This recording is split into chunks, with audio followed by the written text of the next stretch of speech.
Today we are going to be spinning some random wheels to select an archetype at random to build a competitive Pauper EDH deck around. So, personally, I like mid-range decks and combo decks. Those are kind of my my wheelhouse, you could say. So if we land somewhere in there, we'll probably be building something that I have some kind of idea as to what to do. If we don't, then we're just gonna find out what happens, I guess. So with that, let's go ahead and get this wheel spinning. Alright, we got there. So our archetype is going to be... Oh... Okay. It ticked over. Mid-range control. And our color... Bant mid-range control. Alright, and the way I have the color wheel set up, or the archetype wheel, I suppose, mid-range combo is something else. So that doesn't necessarily mean we can't have a combo in the deck, but combo will not be the main game plan. Main game plan is going to be control. We could have a combo finisher. Alright, so we've got Airy Mystics, a decent flyer that can offer protection for our board. Might be a decent option for mid-range. We've got a creature that can give trample or flying. I'm not too big on that.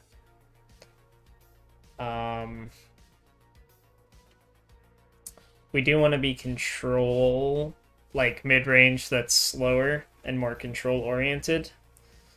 So maybe, but that just doesn't feel great. We've got Disciplined Duelist, which is typically a Voltron, more aggressive deck, so it doesn't really fit the archetype we rolled. We've got Lagrella, which could definitely work. I've seen some Lagrella builds that are very mid-range, and they do have combos, but that's not the main idea. We've got Messenger Falcons, which is like a Bant version of Strix. I can't think of the name, but the Dimir Death Touch flyer that ETBs and draws a card. So that's a potential option if we wanted to play Bant Flicker just as a mid-range package, but that might be a little bit more on the combo end, so maybe that's not quite the archetype we're looking for. We've got Ragnar, who can regenerate a creature, so he's protection similar to the Airy Mystics, but instead of protecting our whole board, he only protects one creature, and he has to tap to do it, so I'm not a big fan of him, but he does only cost 3 mana instead of 5. We've got a 3 mana 3/4 lifelinker. That's pretty underwhelming. We've got 6 mana 3/3 vigilance, who can tap to do a pseudo Thrasios, which is a decent effect, but tapping means it's kind of once per turn, and being 6 mana makes this commander near unplayable. We've got the late term ritual on the attendant, but that's probably going to be a more combo oriented deck, so that's not going to be our choice. And Sunscape Battle Mage.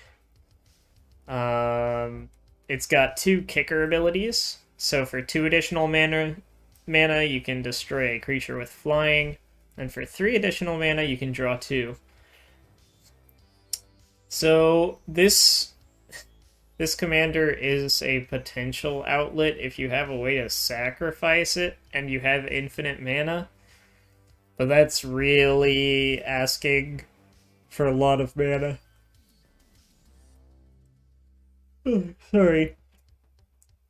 Like 6 mana on the first cast for a 2/2 that draws 2 is pretty abysmal, and it only gets worse from there, right? So that's probably not something we want to play. So I'm thinking it's between Lagrella and the Messenger Falcons, or I suppose the Airy Mystics.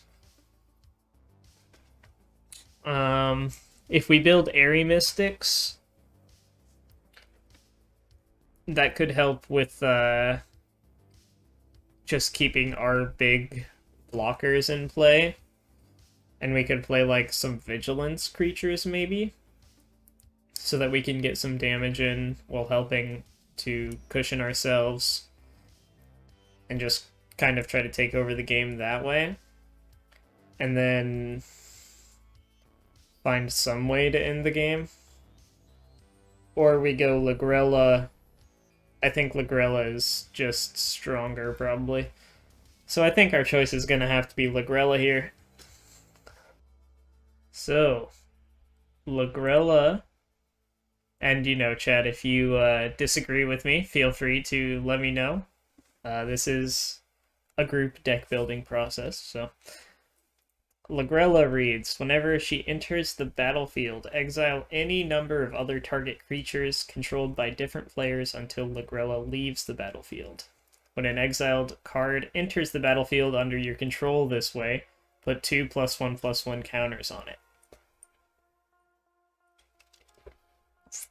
So, with Lagrella's ability, whenever she enters, we can exile creatures our opponents control selectively, and creatures we control, until she leaves the battlefield. So kind of like Abdel, but she can only hit one of our own cards and it has to be a creature. But she does let us hit opponents' creatures as well. And then whenever our creature comes back into play, it gets bigger. So the first obvious card for Lagrella, I think, is Icewind Stalwart. Because we're going to be wanting to play some kind of flicker package with this commander, right? So Icewind Stalwart is a 4-drop 3/3 that whenever he enters the battlefield, you can flicker another non-warrior you control. So with Lagrella, if Lagrella enters and exiles the Icewind Stalwart, then if we flicker Lagrella, she will exile and come back into play, which will bring back the Stalwart. Both of them will trigger. And then we can put Icewind Stalwart under Lagrella, and then we can use the Icewind Stalwart trigger to flicker Lagrella and get infinite ETBs. And also infinitely flicker our opponent's creatures, which can be funny if we have something like Suture Priest in play, which whenever a creature enters the battlefield under an opponent's control, we can have them lose a life. Let's go ahead and put the cards like this so you guys can see them better.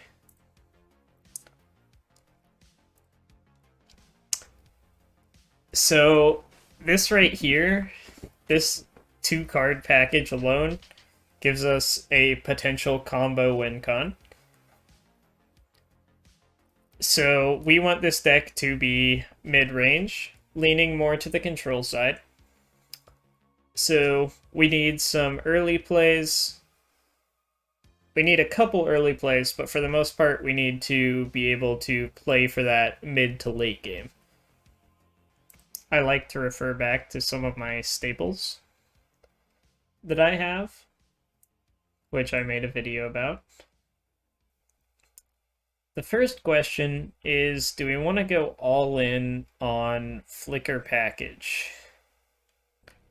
Flicker tends to be pretty efficient. We are in Azorius, at least. We're in Azorius Plus, so we get access to a lot of good Flicker stuff. And I think that for now, it's safe to say that we probably do want some Flicker stuff going, right? So for now, we'll go ahead and put in Peregrine Drake, Ghostly Flicker. I'm blanking on what they're all called. Archaeomancer, Scrivener, Salvager, and Mnemonic Wall.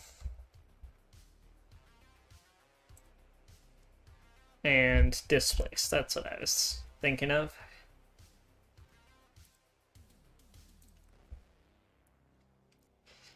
So, and I guess we could also put, so Cloud of Fairies, I'm gonna put in the sideboard.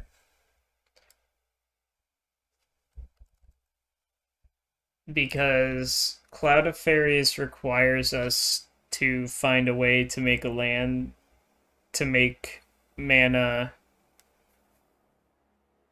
If we're going to use Cloud of Fairies, we have to have 2 lands that tap for 2 mana to make infinite mana. With Ghostly Flicker and Displace loops. Or 2 lands that make 3 mana if we just want to go mana neutral and get a bunch of ETB triggers. So I'll leave it in the sideboard for now, because High Tide at first glance seems a little unreasonable with 3 colors, unless we're very heavily blue.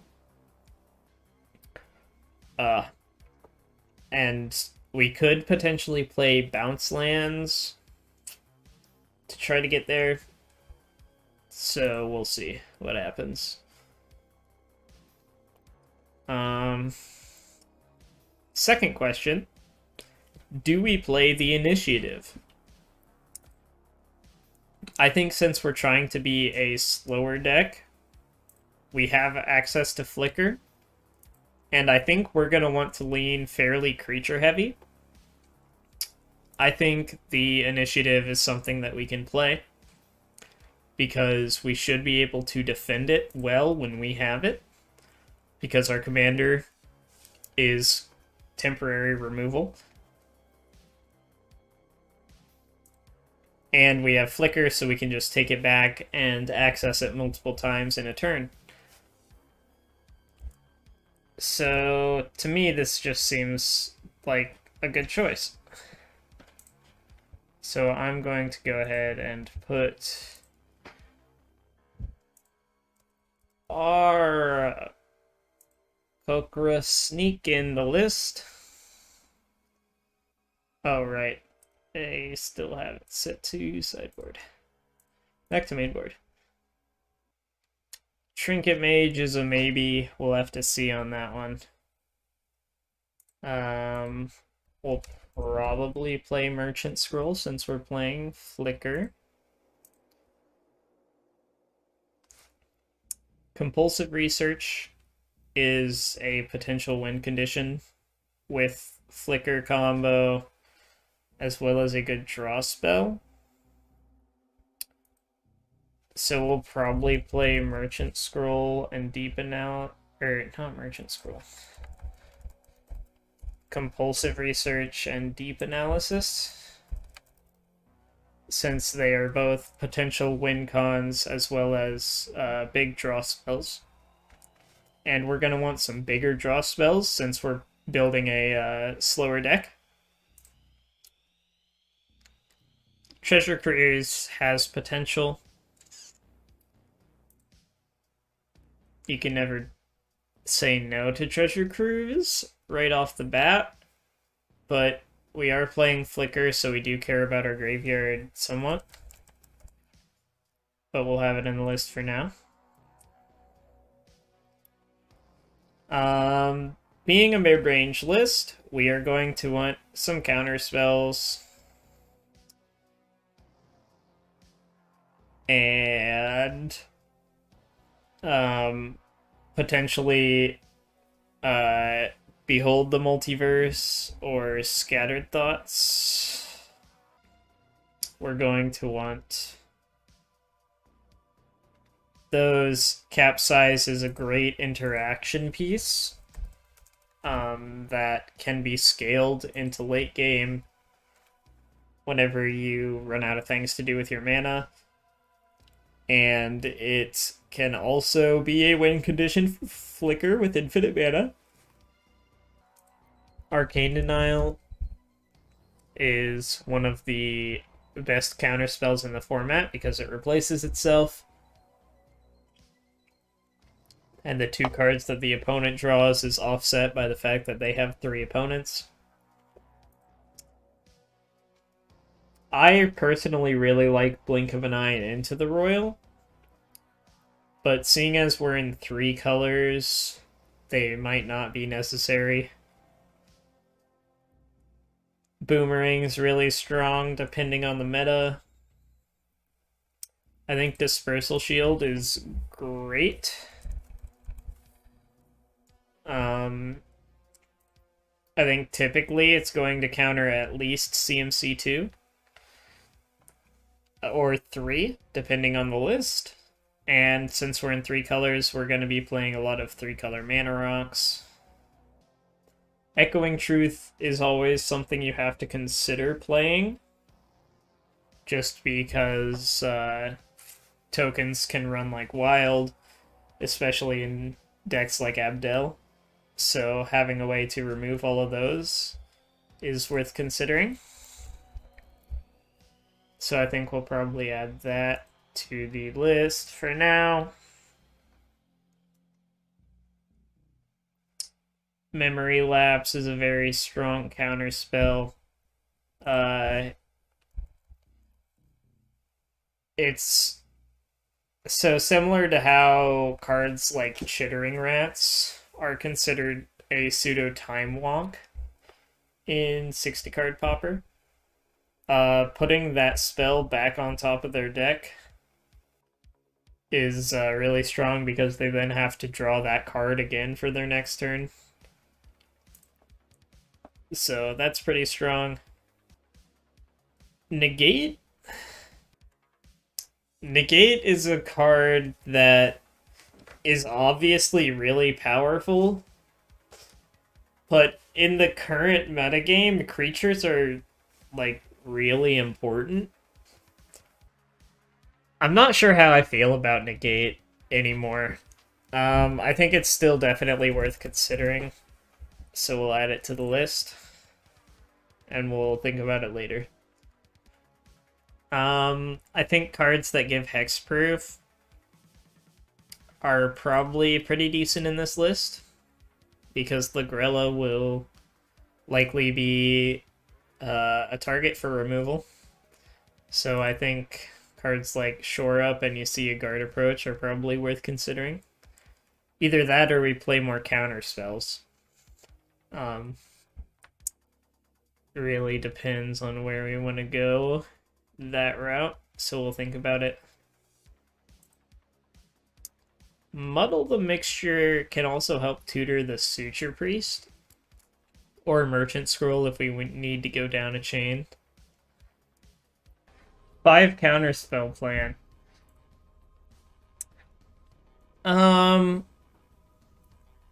So let's see, how many do I have in here?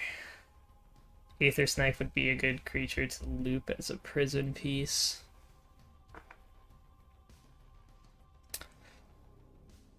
So... Oh, you mean like underneath of Lagrella? Yeah.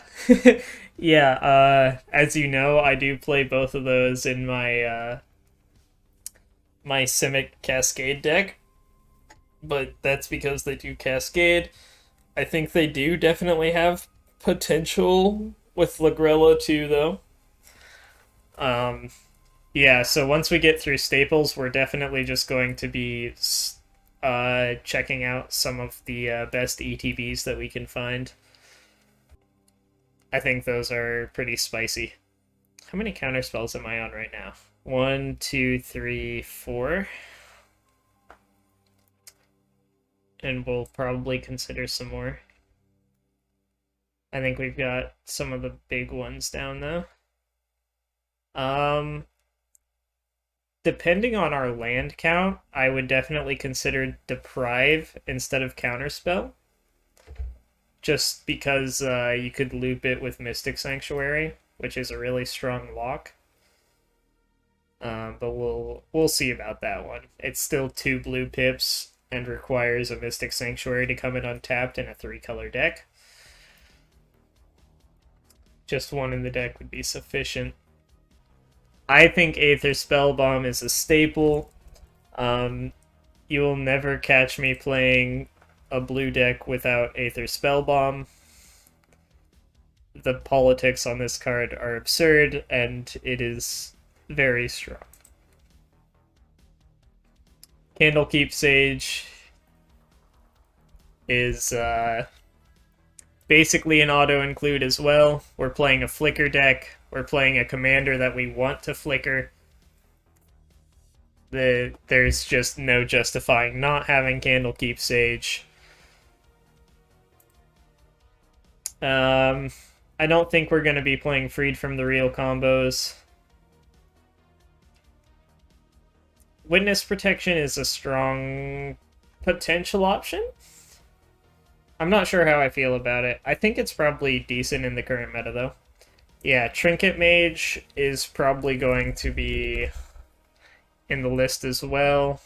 We'll probably play the Artifact Duels, just so he has more targets. Ditch Memory Lapse and play Dispersal Shield. We are already playing Dispersal Shield.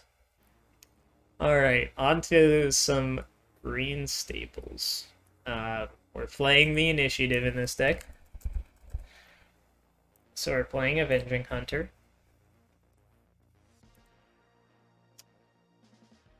A cantripping on ETB Mana Dork. I think this card could potentially be pretty good in this deck. Everflowing Chance. Everyone's Chalice. We'll get there. We'll get there. I'm gonna put Llanowar Visionary in the list for the moment. Ah, you mean as a target for Trinket Mage. Okay. Yeah, that's a potential option. We'll throw it in. Land Ramp. I think Farseek and Spoils of Victory really depend on if we end up playing Mystic Sanctuary or not. Yeah, so I'm not sure about Land Ramp. I think Farseek is probably still good, since we're in 3-color, and it's 2 mana. And it can get dual lands if we so decide to play dual lands. Crop rotation really depends on our land base, so we'll find out if we want that later. Moment's Peace is always a potential card. especially since we're gearing up for the long game. This can help us survive 2 early swings and potentially save other players if we really need them alive.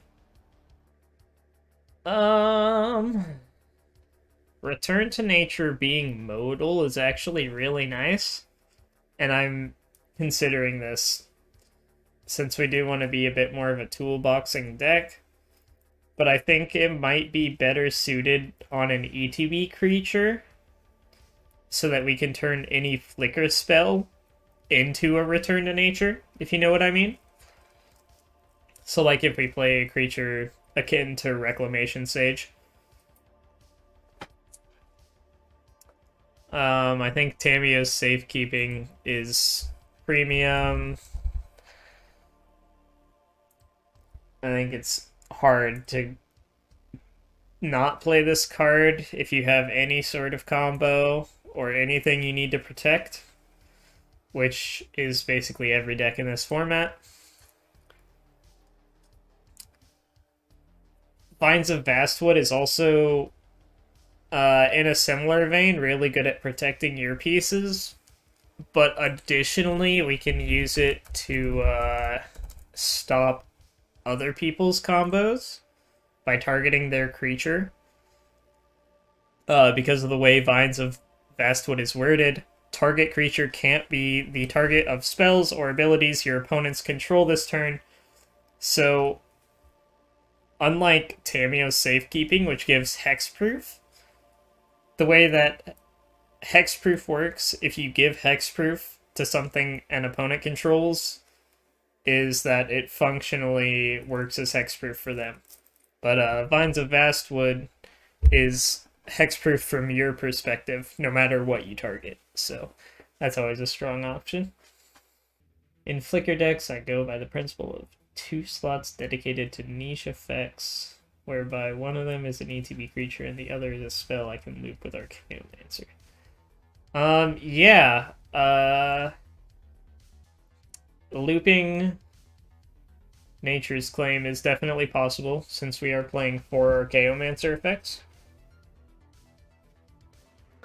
So maybe it's worth considering at least. Oh, not Nature's Claim. Return to Nature. Every time I think of a card with nature in the name, I think of Nature's Claim. CDH really got me messed up.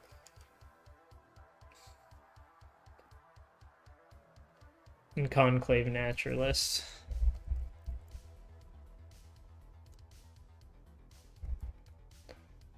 Conclave Naturalist is just the 5-drop ETB, right? Yeah. Yep. And I think that's definitely worth playing.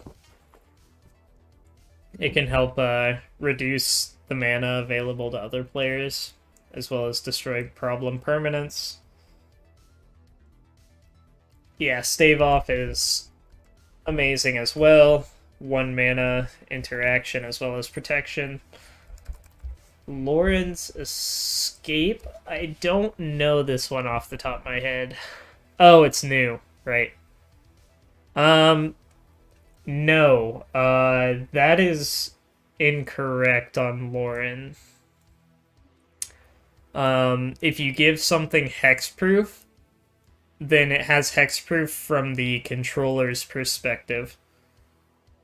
So this would not stop your opponent from targeting their own creature with the hexproof.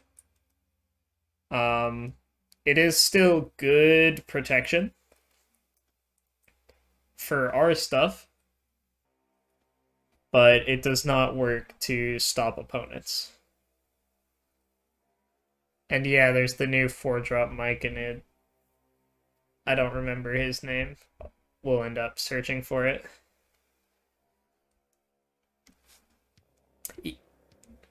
Yeah, so whenever we were playing in the CEDH tournament, I mean, that's why Stave Off is and Vines of Vastwood are premium, right? Because of the way they're worded. So Vines of Vastwood doesn't actually give hexproof. It says target creature can't be the target of spells or abilities your opponents control this turn. But, like, if you think about it, like, so I give your creature hexproof, right? So now your creature has hexproof. And hexproof says that it can't be the target of spells or abilities your opponents control. And that creature has it. Which means the opponents of that creature's controller cannot target it. That's basically one of the major deciding factors from that CEDH tournament I won. Because someone tried to play Blacksmith Skill in response to me enchanting my land to give it hexproof.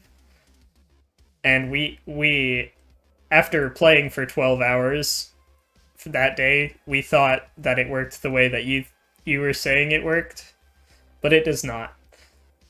And then I got my enchantment back, and yeah, that changed the game a lot.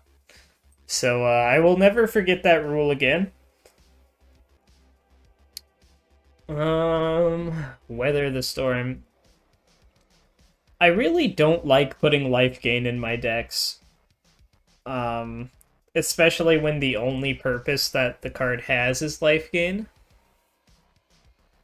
I think since we're in a white flicker deck, rather than play Weather the Storm, we might be better off playing some Soul Sisters. We've already got Suture Priest, and we could play more, so that our ETB creatures incrementally gain us life instead of needing to play Weather the Storm. I think if we're playing,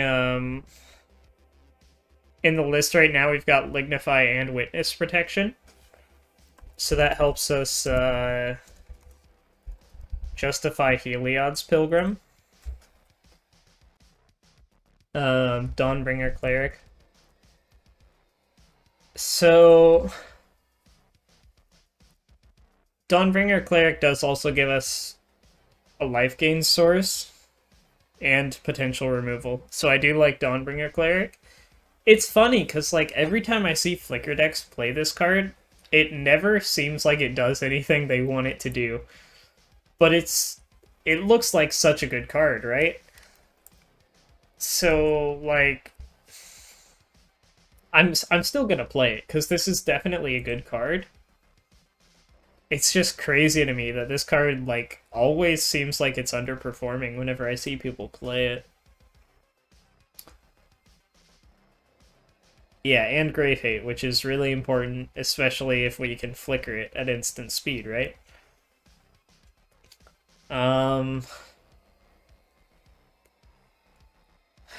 man. I don't know if we want to play land enchantments as ramp. Actually, if we do choose to use land enchantments as ramp, then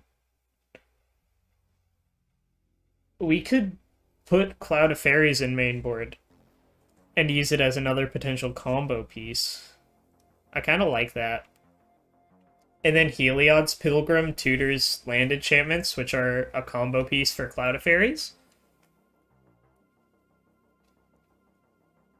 I think that has a lot of potential. I think I'm going to try that. I'm not certain on Utopia Sprawl, but we'll put it in for now. COF works with... Yeah, so the bounce lands were another thing that I was considering. I am starting to question if we actually play Trinket Mage at this point, though. But I also... Man, so... I want to play bounce lands for Cloud of Fairies. I want to play dual lands, potentially, if I'm going to play Utopia Sprawl. But I could also just not play Utopia Sprawl. and just play Wild Growth instead. But I do want to keep Trinket Mage to tutor for indestructible artifact lands if we're going to go for the land enchantment route. But that puts us at bounce lands, dual lands, artifact lands. So then we'll also want to play Fertile Ground. And we can go and check my Gretchen list later to see what other land enchantments we might be missing. We'll see where the deck goes. Alright, let's move on to some white staples.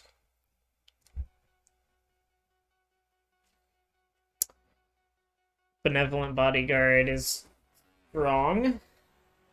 Let's start with the initiative. And we'll probably want Monarch as well. With Palace Sentinels. Creatures that ETB take initiative in Monarch. We'll probably be playing the creatures that ETB and draw cards. I already forgot the name of the card. Inspiring Overseer. The nice thing about Overseer and Priest of Ancient Lore as well is that they also gain us life.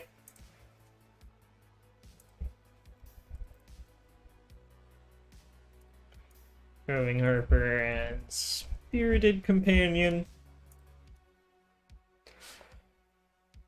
Cheap creatures that can help us dig. And then, additionally, if they're in play, after we establish infinite mana with a Flicker Loop, with an Archaeomancer and a Peregrine Drake, for example, then we can start flickering the Archaeomancer and one of these creatures to draw through our deck and find win conditions.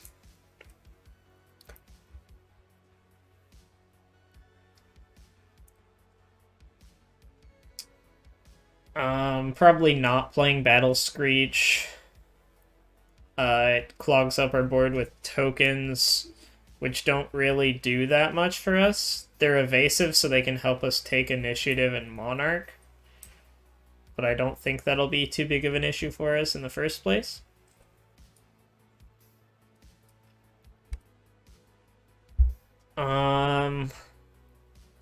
We have the option to play Break Ties instead of Return to Nature.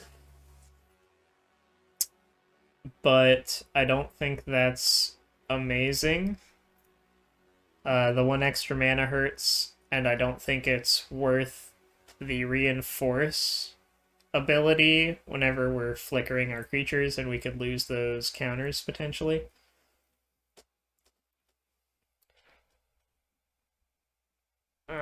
We could play Blacksmith Skill instead of Lauren's Escape.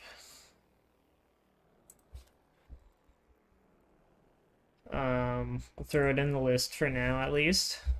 Because it can target any permanent, which honestly, if we do go the land enchantment route, is more important than Lauren's Escape, since it can only hit artifacts or creatures. Crib Swap is really strong removal, since it does exile. So we'll definitely consider it. We're going to want Ephemerate. As well as Cloud Shift.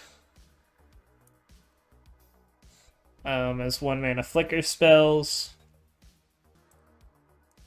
We don't need Lapse of Certainty because we're playing blue.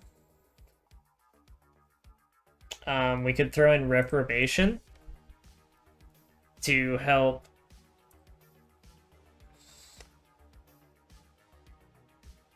with Heliod's Pilgrim. And then, yeah, just like you said, we can play cards like Bound in Gold. to give us some kind of Oblivion Ring effect. And we'll probably play Benevolent Blessing.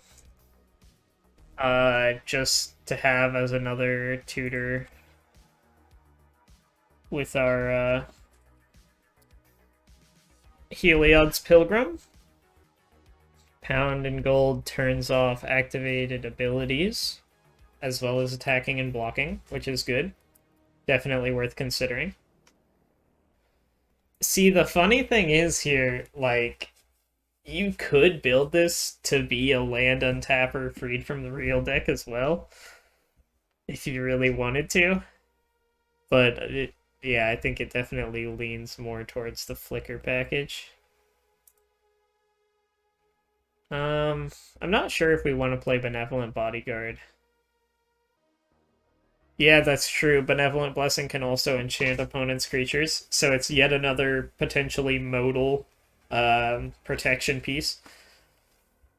I think I'm liking I'm liking that a lot. We have a lot of protection pieces that can lean into being removal. Or disruption at the very least. I guess not removal, that's the wrong word.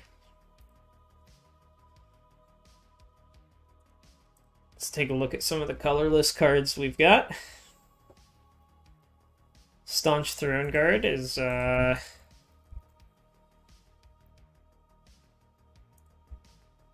monarch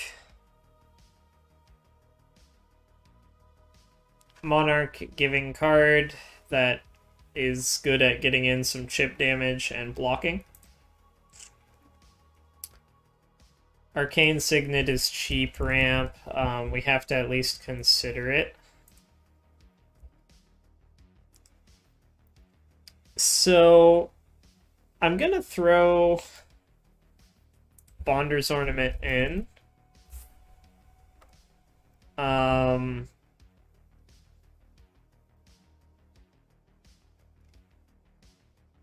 But I don't even know if we're gonna play Bonder's Ornament.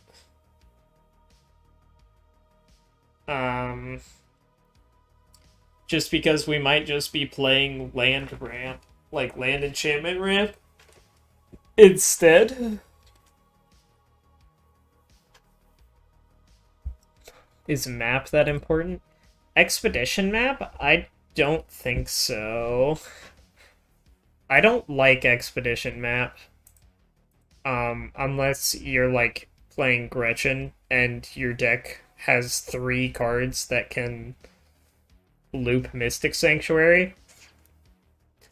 I think Mystic Sanctuary and, like, Bajuka Bog are the only cards that you want to actively have access to with Expedition map, unless you're a more fringe deck that's, like, monocolor and you get access to a bunch of the tech lands.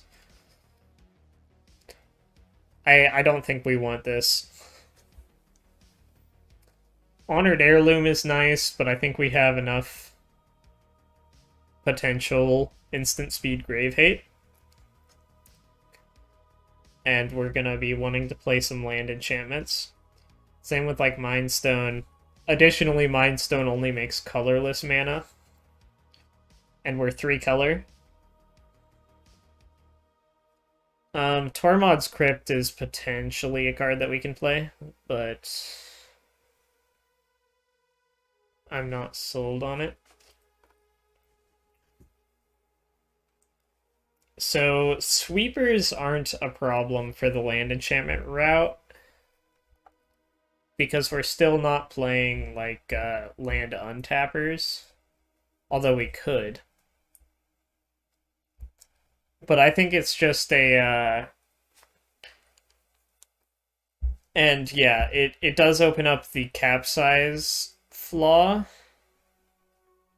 But that's why we're playing so many of these, like, Blacksmith Skill,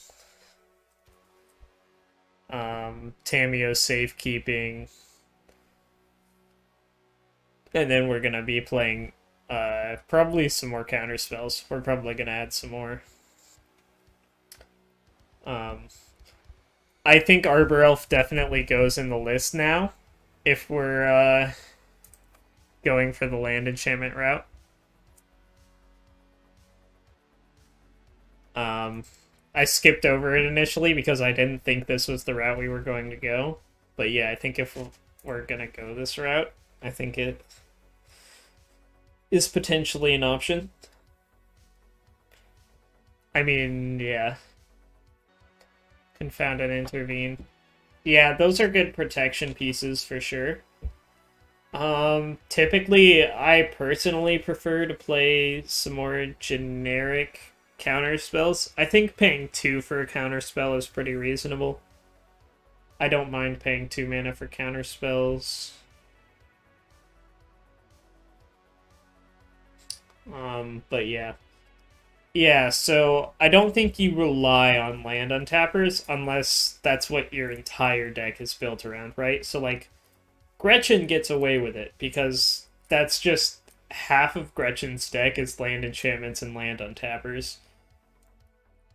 But we're playing land enchantments as just our base form of ramp instead of artifact ramp because it's a different form of ramp. It's still an active form of ramp, as well as the fact that it enables Cloud of Fairies to be a combo piece. So that's why we're playing it. I don't think we're playing it to go heavy on land untappers. But I do think Arbor Elf being 1 mana makes it worth considering. But yeah, people definitely lose because some people just think land untappers are the best form of ramp, which just isn't true. They can be, but your deck really has to be built around it. Makes our mana really complicated. Yeah, so I think the argument for Aura versus Mana Rocks is mainly that Cloud of Fairies becomes a true combo piece with Flicker. And we don't need to play High Tide in our 3-color deck to play Cloud of Fairies. Yeah, that's definitely reasonable to be bullish on. I think it also means that Cloud of Fairies and Peregrine Drake just being rituals is really strong. And that also means maybe we can play like some interaction like Snap and Unwind to enable us to have mana positive counter spells. Yeah, I really don't know. I think I want to explore the Cloud of Fairies route because Cloud of Fairies being 2 mana makes it tutorable with Muddle the Mixture, which is a lot more easily accessible. Because I know a lot of people have been complaining recently about trying to find Peregrine Drake, right? So what if instead of finding Peregrine Drake, we just find Cloud of Fairies? So let's see. Lands that we have to play are Command Tower. We might play Mystic Sanctuary, depending on how things look. Yeah, Brain Spoil really helps find Peregrine Drake. But alas, that is not an option for us. How often is Path of Ancestry going to trigger for us? I might play it just because it's a 3-color land, regardless, but, like, I want to see. So, Human Soldier. So, let's see, we've got 1, 2, 3, 4, 5, 6. This is a human, right? Yeah. 6 potential triggers for Path of Ancestry, as well as the fact that it's a 3-color land. Yeah, these two being colorless is pretty rough. Opal Palace is nice, but we're gonna be flickering our commander anyways. Did I miss Inspiring Overseer? Or is there just that much of a delay? No, Inspiring Overseer is an Angel Cleric. It does not trigger. Yeah, I think Treasure Cruise is probably gonna get cut. So we need to play bounce lands, and we want to play dual lands.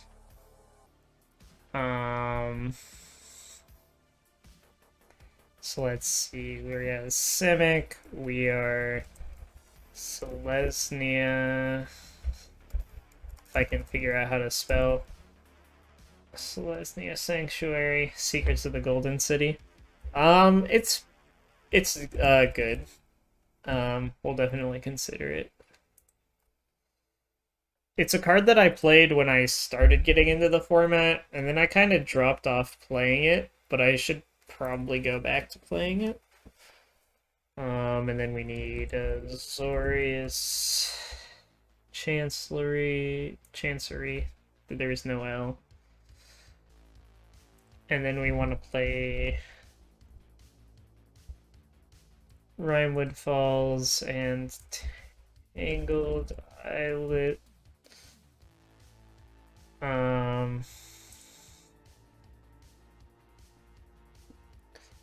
Let's use Scryfall to find the lands, because I don't remember all of their names. Arctic Tree Line. Oh, this is the wrong. Glacial Floodplain. Radiant Grove. Idyllic Beachfront. Alright, so that gives us 10 tapped lands, which is a lot, but we are in 3-color. So I don't think it's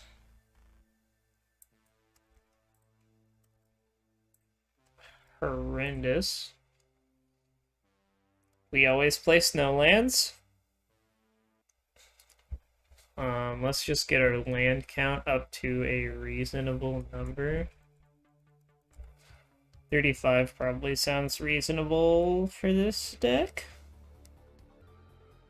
So let's go ahead and see if there's anything that is not looking great for this deck. And then we'll decide. Oh, we do still need to add in more land enchantments.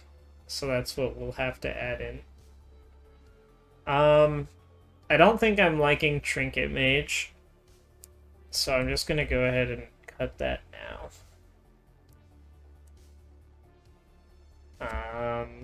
And then yeah, Treasure Cruise. It's probably gonna go. Let's go ahead and open up Wretchen. Don't mind my absurd number of decks. I know it's nothing compared to you, Ryan, still, but let's see. Oh, it also lets us play Urban Burgeoning, potentially.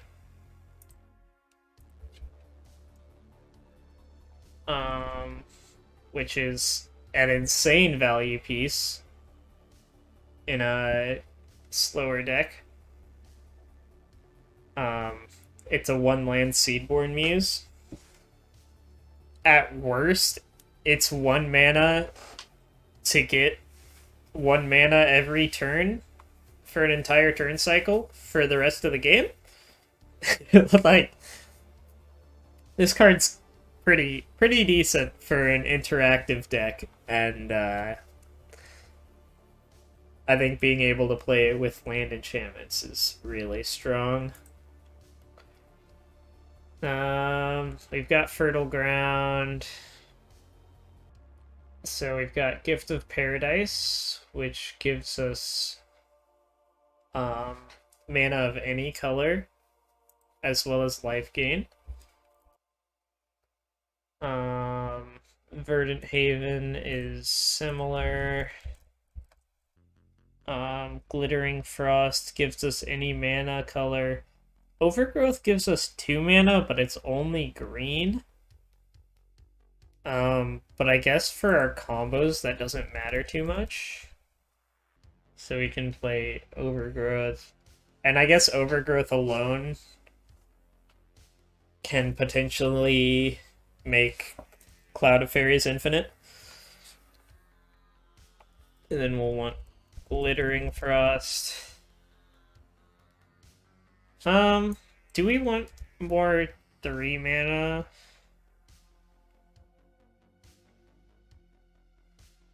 Or do we want... I think I might want to play these instead. Since they'll help make Cloud of Fairies work easier. So that gives us 1, 2, 3, 4, 5, 6, 7, 8 land enchantments, as well as Urban Burgeoning. So we can get there pretty consistently. I think I only want to play one between Reprobation and Lignify. And I think I like Lignify better. Because it makes their creature bigger. Which means it's less likely to die to random removal. So I'm going to move Reprobation to Considering. Arcane Signet probably stays.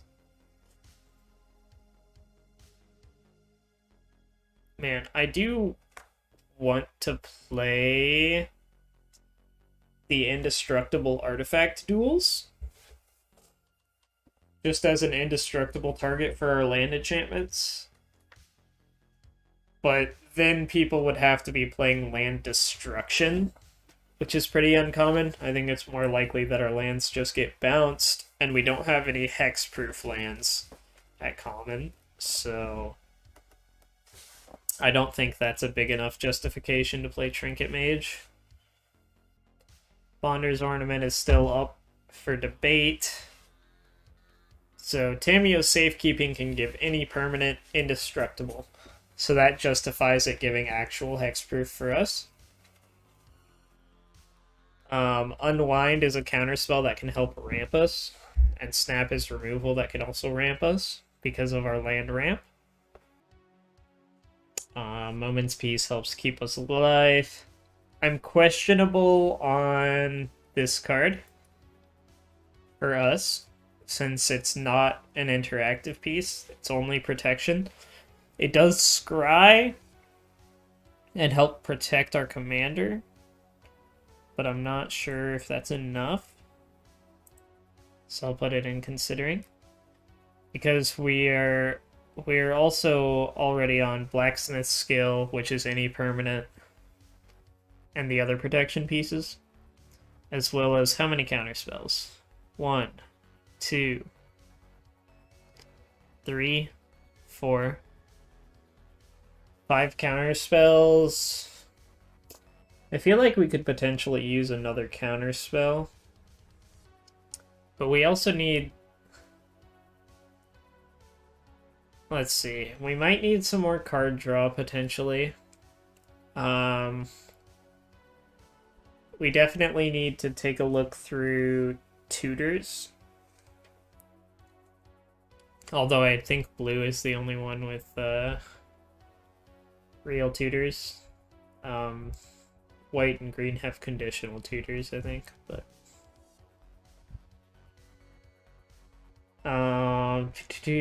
White creatures ETB draw a card. Mana dork that draws a card. Interaction flicker pieces. Land untapper. Initiative and Monarch. Let's see what transmute we have. I think it's just blue. Yeah. So we could play Drift of Phantasms. If we play Drift of Phantasms, what are we searching for? So Drift of Phantasms can search for Heliod's Pilgrim to go get any enchantment. Or just card draw for creatures. Can get Bonder's Ornament, which is fine. Candlekeep Sage is a big tutor. It might be worth playing that just to tutor for Candlekeep Sage. And it can also get Capsize, removal with Crib Swap, or a Flicker spell, or a counter spell. So we're probably playing Drift of Phantasms. How's our mana curve looking? Yeah, it's looking okay. Let's see what kind of search we have that's not searching for lands. Most of this is going to be land ramp because we're in green. That's an interesting card. I've never seen that card. It's not good for us, but it's interesting. We could play cards like Farhaven Elf since we are playing Flicker. Fierce Empath gets us nothing. Core Cartographer could tutor for any planes, so it can go get dual lands out of our deck. Honestly, might be worth considering. It is 4 mana, though. But it would be our only creature that could actually, like, ramp us on ETB.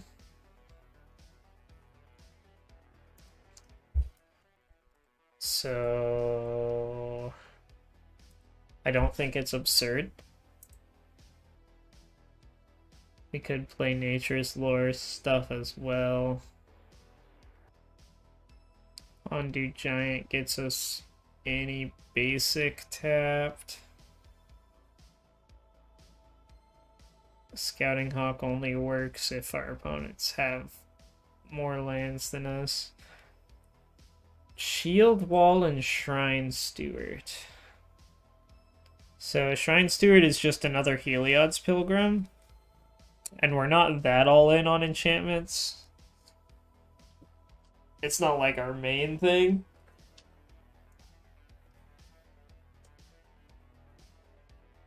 So probably not. But Shield Wall. Do we have defenders? We have our Tutor Defender, and we have Mnemonic Wall. So probably not on that one either.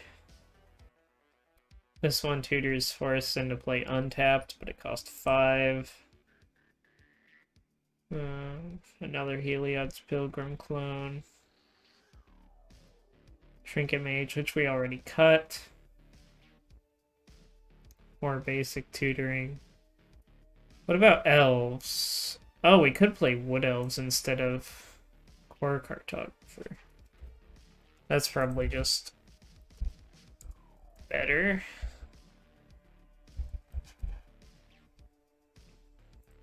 Wood Elves. How many elves do we have?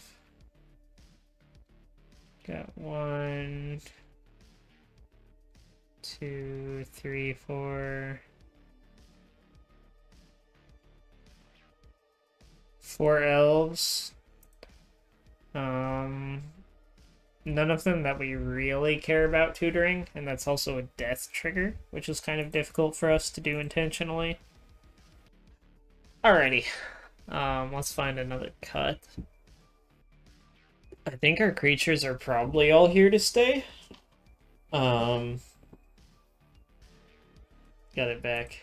And yes, I did copy you for your music idea, so appreciate that. I think Staunch Throne Guard is probably the only creature that I'm considering cutting.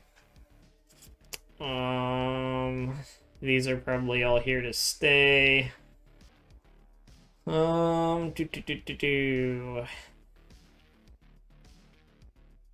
Instance that we can cut. We're not cutting a counterspell. We're already probably a little low on them, but we'll find out. Let's see. Can we cut Return to Nature? We're not actually playing that many flicker spells, like single target flicker spells, to flicker our other removal pieces. So Return to Nature probably stays for now, and then we cut it later if it doesn't perform, or we cut it now and then cry whenever we don't have it. Not sure what the right choice is on that one. I really like Snap. It's quote-unquote free interaction. You still have to be able to pay for it. But especially with our land ramp, being able to potentially make this mana positive and be a ritual when we need it to be, I think it's good. Same with Unwind. I know Unwind doesn't hit creatures, which is problematic. But typically... typically we're going to be trying to protect ourselves with this. And being mana positive when it is also very, very good. So that probably stays. I'm not sure if we want Bonder's Ornament. Being able to make any color is really nice, though. Is it Arcane Signet instead? What does chat think? Does chats have any input on what we should cut here? I don't think we can afford to cut any land enchantments. We're on 10 pieces of ramp right now. Oh, 11, I guess, with Arbor Elf. 12 with Landwire Visionary. And then we have other cards that can be situationally ramp. Maybe Staunch Throne Guard is the cut? I think I'm going to cut Staunch Throne Guard for now. And we'll question it later. Let's check our land ratios. So it should be blue, green, white based on percentages. If we look at the curves, green and white are more important early, but we do need to make blue for our Peregrine Drake loops. So it's probably green primary for land enchantments. It looks something like this. 996, and then we have all of our duels and bounce lands.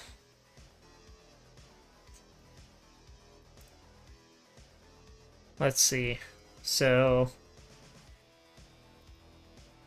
I'm just gonna goldfish a bit and see if this would be keepable. So assuming I keep this, we have turn 1 Floodplain, turn 2 Signet, and then we can go turn 3 Visionary, drawing, and then if we really need to, we could Ephemerate Visionary.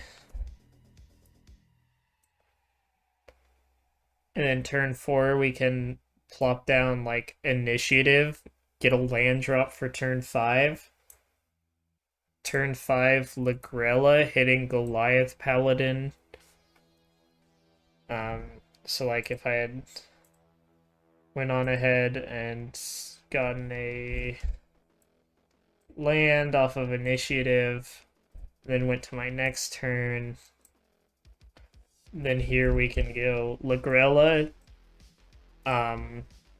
putting our Goliath Paladin underneath, as well as opponent's creatures if we so choose. And then we have lots of protection in hand, and if we want, we can ephemerate Lagrella and get 2 more venture triggers. Plus, if we kept it that turn cycle, then that puts us through, like, so that would be 1 on ETB, 1 on upkeep. We flicker her again, and get an upkeep trigger that goes through the entire Undercity in 2 turns, if we keep it for a turn cycle whenever we play the Goliath Paladin. Which is difficult, but feasible at some tables at least. And then, you know, we can get a Suture Priest that's big and protected. And then we have card draw, which will draw us 3. So I think that's definitely workable.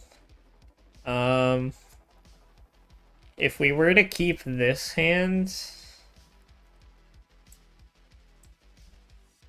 then it feels a little rough, obviously. But we are going into this knowing that we probably wouldn't keep this. I guess you would put this on the dual land, actually, so that next turn you could go Spellbomb, bounce this.